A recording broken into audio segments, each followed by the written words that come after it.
പ്രിയപ്പെട്ട സഹോദരങ്ങളെ, പരിശുദ്ധമായ റമദാൻ നമ്മളിലേക്ക് കടന്നു വന്നു.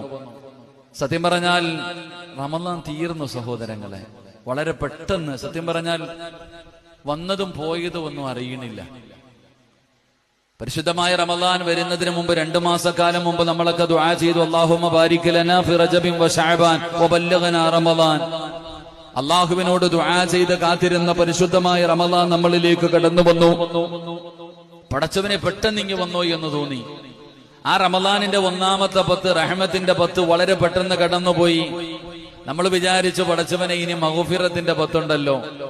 ആ മഗ്ഫിറത്ത് തീർന്നത് ഒരാഴ്ച തീർന്നത് പോലെ 10 ദിവസം നമ്മളിൽ നിന്ന് വിട പറഞ്ഞു. എന്റെ പ്രിയപ്പെട്ട സഹോദരങ്ങളെ, റമദാനിന്റെ അവസാനത്തെ 10 ദിനങ്ങളിലേക്ക് നമ്മൾ കാലെടുത്തു വെച്ചു കഴിഞ്ഞു. അള്ളാഹുവിന്റെ കരുണ ചോദിച്ചു വാങ്ങാൻ അള്ളാഹു 10 ദിവസം നൽകി. നേടിയോ എന്ന് ഞാനും നിങ്ങളും ചിന്തിക്കുക. 10 ദിവസം അള്ളാഹു നമ്മുടെ ജീവിതത്തിൽ അള്ളാഹുവിന്റെ കരുണ ചോദിച്ചു വാങ്ങാൻ നൽകിയിട്ട് ചോദിച്ചു വാങ്ങാൻ നമുക്ക് കഴിഞ്ഞിട്ടുണ്ടോ? അവിടെയാണ് നാം ചിന്തിക്കേണ്ടത്. 2-ാമത്തെ 10 ദിവസം അള്ളാഹു നൽകിയത് എന്റെയും നിങ്ങളുടെയും ജീവിതത്തിൽ വന്നുപോയ സർവ്വ അപരാധങ്ങളും അള്ളാഹുവിന്റെ മുമ്പിൽ ഏറ്റുപറഞ്ഞ് പാപങ്ങൾ കഴുകിക്കളയാൻ അള്ളാഹു 10 ദിവസം നമുക്ക് നൽകിയിട്ട് ആ 10 ദിവസവും നമ്മളിൽ നിന്ന് വിട പറഞ്ഞു. ഇനി അവസാനത്തെ 10 ദിനരാത്രങ്ങൾ. എന്റെ പ്രിയപ്പെട്ടവരെ, ഇത് എല്ലാത്തിനും കൂടെയുള്ളതാ.